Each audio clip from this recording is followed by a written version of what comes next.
Hey guys, how's it going? So today I want to talk a little bit about agriculture, kind of our current status in agriculture, where I think we're headed, and how that's going to affect the stock market.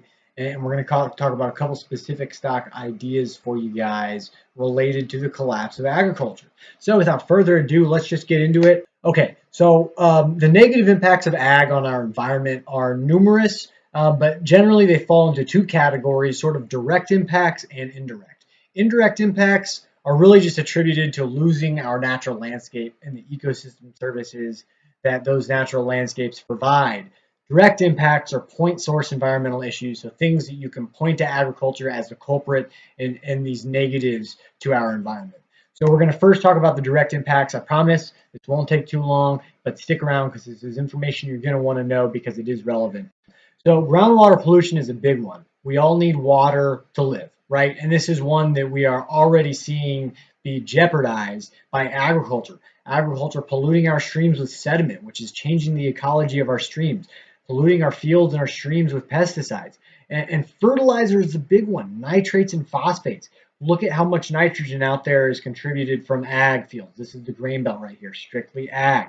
Look at the percentages attributed to agriculture, corn and soybeans, other crops, pasture and range. That makes up the majority of our nutrient pollutants in the Gulf of Mexico, which has created this hypoxic zone. So we're already seeing the ramifications of this, and I only expect it to get worse, and everyone needs drinking water to survive, right? Soil erosion. We are reducing the capacity of our natural lands to produce. We're mining this topsoil, and it takes 100 years to form an inch of topsoil. And we've lost 6.8 inches since 1850. So you can see we're heading the wrong way. And once you lose that topsoil, your yields crash. So this is going to be a direct link to agriculture collapsing. Once there's no more productivity because the topsoil is gone because it's eroded away, there's not going to be enough productivity. You're not going to have the productivity to make ag profitable. Tile drainage. So basically, this is kind of an impact on our environment. We have grown in productive soils that are historically poorly drained. The natural landscape of these soils would have been wetlands. So the water would have sat on that landscape. And wet feet is not conducive to high yield. So what we've done is we've artificially drained them. We put tiles throughout all of our fields with holes perforated to basically lower the water table. So what we're doing is we're piping this water directly from our soils, from our natural areas, straight into the streams. And this is a map just showing the amount of tiled acres out there, heavily concentrated in the Corn Belt because this is strictly as a result of ag. Look at the number of flood events. This is a direct impact to tile drainage. When you artificially drain the landscape, that there's no capacity for flood storage, and so it all goes downstream and we see more intense flood events. So these are real world consequences that come from agriculture. Global warming. Everyone knows about global warming. I'm not going to too much about the negatives of global warming, but just know that ag is a significant contributor. Almost 15% of all of the greenhouse gas emissions come straight from ag, specifically livestock. So livestock, they belch methane, they excrete methane, nitrous or nitrogen dioxide and carbon dioxide, all greenhouse gases, and we're going to have a lot of economic impacts related to global warming and climate change. And ag, is only a 15% contributor. That's massive, a massive detriment to our environment, and something we're going to have to start rectifying, or we're going to pay the price. Inefficiency. This is a big one. So this specifically is related to meat. And this is where I'm going to start to get into the stocks, because a lot of the stocks are related to meat production. But meat is incredibly inefficient because you're losing a lot of that energy when you jump between trophic levels. So it's much more efficient to grow a bunch of corn and then to eat that corn rather than to grow a bunch of corn, feed cattle with that corn, and then eat that cattle. You lose 90% of the energy when you transfer between trophic levels like that, which is what you're doing. So it's incredibly wasteful, and we can look at sort of the usage rates of various food products, and all of the meat is significantly higher than our primary producers. Basically, our plants are going to be significantly more efficient than producing meat. Morality and ethics. I'm not going to spend too much time on this one. We all know that there are some questions in what we do in terms of mass livestock production. I mean, there is no room for these animals to move. They spend their short lives cramped in a box just to be slaughtered for our consumption.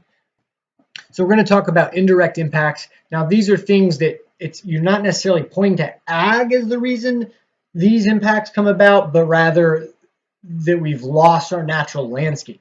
And the natural landscape provides all of these ecosystem services right here that we depend on, and we're going to have to pay money to mitigate since ag is kind of destroying the quality of these services. So just look at the natural land and the amount of ag land. All of this orange here used to be natural land and it's now ag. So wherever there's orange, all of these ecosystem services are either severely reduced or outright gone. And let's look at this graph over here just to see how much land has been converted to cropland over the last 400 years, a significant amount of land.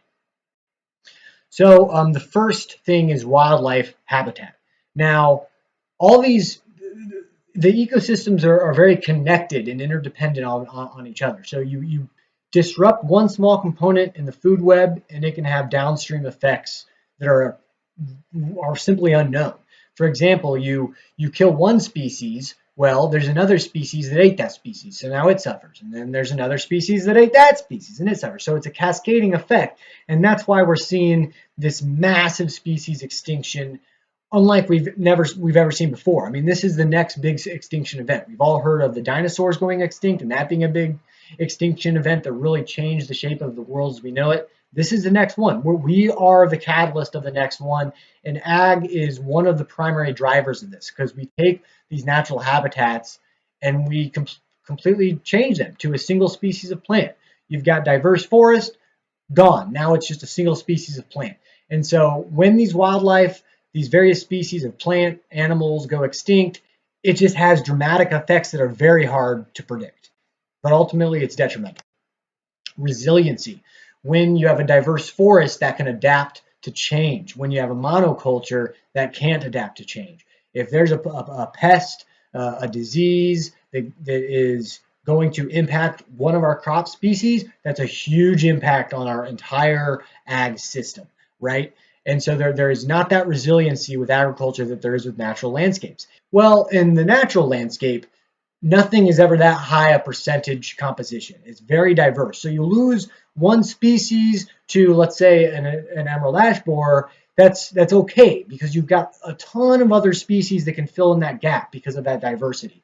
So natural areas are more resilient. Artificial areas, monocultures, farmed areas are less resilient and more susceptible to disease and invasive species, and ultimately more at risk of massive failure.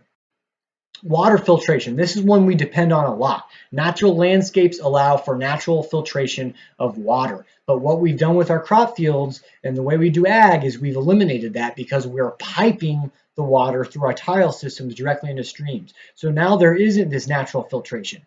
The water is on the crop field, you apply fertilizers and all that water goes directly into a pipe, directly into our stream and directly into our drinking water, which we then have to pay to treat. So this was like a free service of naturally purifying our water. Now that that's gone because of agriculture, we have to pay a lot of money to treat that. It's ultimately coming out of our pockets, the taxpayer pockets. So this is a very important service that we're depending on, and it's being disrupted by big ag. Nutrient cycling. Plants are the basis of the food web. They take that big of ball of energy, which is the sun, and they produce organic matter, stuff that those microbes, protozoa, invertebrates can then break down, and then they excrete nutrients that are available to plants, and plants grow, and then animals eat those invertebrates, and so on and so forth. But all that starts with plants and diverse ecosystems. And we're removing that ability to be the base of our food web when we convert en masse these landscapes into agricultural systems that are monocultures, that are just beans, that are just corn. There is no diversity there. There is no nutrient cycling because we're harvesting, we're taking all of that production so we can eat it. It's not replenishing the organic matter. It's degrading the quality of our soils and the ecosystems as a whole. Soil stabilization. So this is a big one. There's a lot of erosion taking place on farm fields. They leave these fields bare. There's no vegetation over winter. That topsoil blows away, and as we discussed, it takes a long time to develop that topsoil. And once that topsoil's gone, yields tank. You're not as productive unless you're in high organic matter soils, and that's why we see our cropped areas in the Midwest, because these are very valuable soils. They're very productive soils.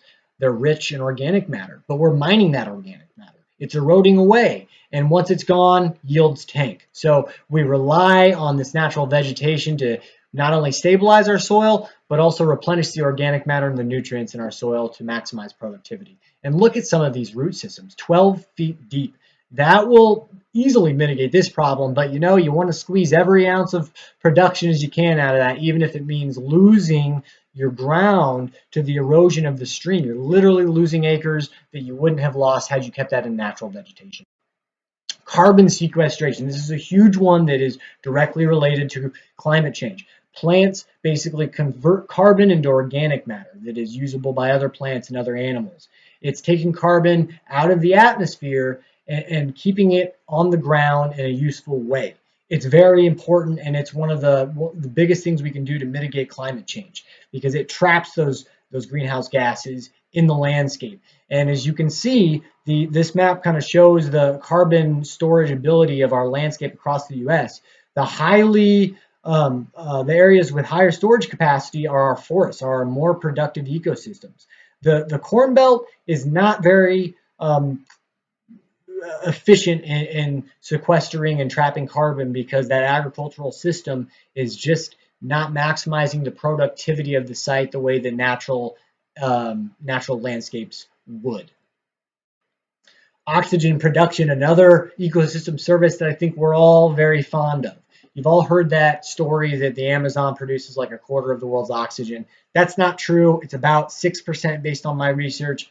Still, 6% of the entire oxygen in the planet is produced by one forest. That shows you the power of these forests, of these natural areas, to produce what is our most important resource, which is oxygen. So that's going to be the last of the ecosystem services, but you can see how important all of these services are to the general function of society and humans in general. We need these services. We've always needed them, and we're disrupting them in a way that's going to have cataclysmic effects down the road.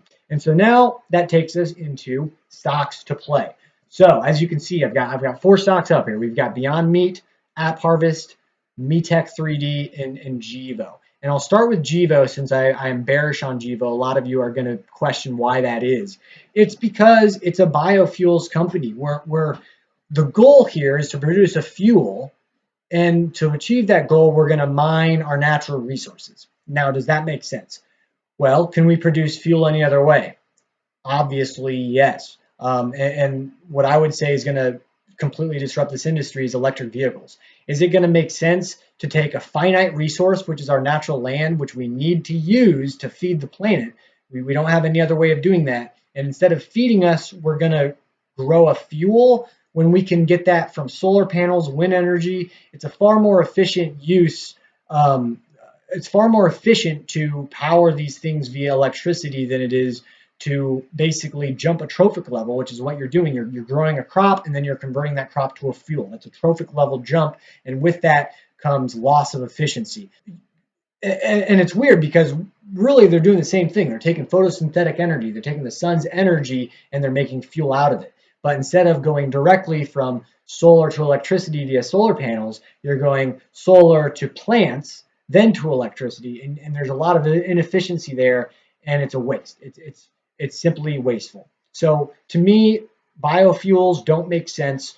Why would we waste the productive capacity of our planet, which is very limited, and we need that capacity to feed the planet, which is already beyond the carrying capacity. We have more people than we can realistically support with our natural resources, and yet we're going to waste those natural resources to create fuel, which we can produce via other means like electric vehicles, hydrogen fuel cell, etc. That doesn't make any sense, And so ultimately, this is not going to make sense in the future. And this might be a decent stopgap in the meantime to transition off fossil fuels into something that resembles a little bit of renewable resources, but it's not renewable. It's wasteful. It's still harming our planet because it's causing all of those environmental effects that we talked about earlier. It's still big ag. You're still taking ag. You're still having those impacts on water quality, on soil erosion, on wildlife habitat, and you're producing something that we can already produce. So this one doesn't make sense. I'm bearish on that.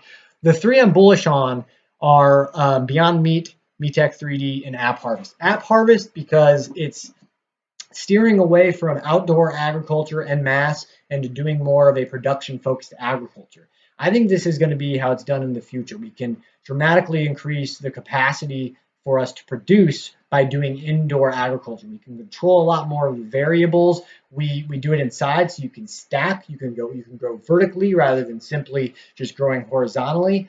It allows you to be more sustainable ultimately because you control a lot more of the variables. You know, you're not eroding your soils because you're not really growing on natural landscapes. You're growing in a facility designed to maximize production. And that's going to be the best way to approach cropping systems in the future is these very intensive cropping systems localized, which will allow more of our landscape to remain natural. And we can reap those ecosystem services that we rely on from those natural landscapes. So I really like AppHarvest for that reason. Now, this is the one I'm least bullish on of these three, just because what they're doing in the beginning is going to cost a little more upfront. Your inputs are going to be more expensive, but as you start to see yields decrease over time, more regulation for agriculture, more incentives for companies like this that are doing the right thing. This is going to make more and more sense and be more and more profitable. Not to mention, uses in areas that aren't developed, like research stations in Antarctica or space travel. This is going to be the only way we can produce food is via greenhouses and indoor agricultural systems. So I really like agriculture for that reason. Meatech and Beyond Meat are two meat companies. And this goes back to the efficiency thing, where when you're producing meat, it takes a lot more resources because of that trophic level jump and the inefficiency with that trophic level jump.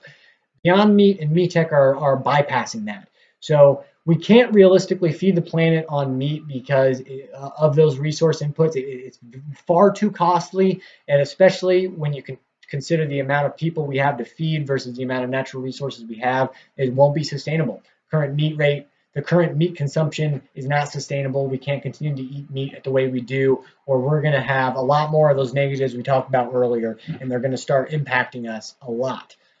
Beyond Meat is basically, taking that primary producer and making that the meat. You're bypassing that trophic level jump, but you're still ending up with something that resembles meat. So to me, I like this one the most because it's already being adopted. We're already seeing a lot of people more cognizant of eating meat for health reasons, for ethical reasons, for sustainability reasons. Beyond Meat is the biggest name in that plant-based meat industry. They're the biggest player. And to me, I always like to go with the biggest player, the most established company in an innovative industry, and that is Beyond Meat. So this is one that's going to, I think, see profitability the quickest out of all three of these.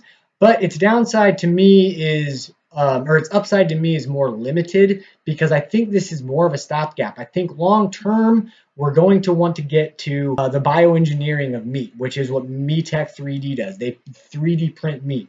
Now, this is the most risky, but it's also got the most upside. So in terms of how long it'll take to get to profitability, I do not know. And I don't care, honestly, because what they're doing is so revolutionary.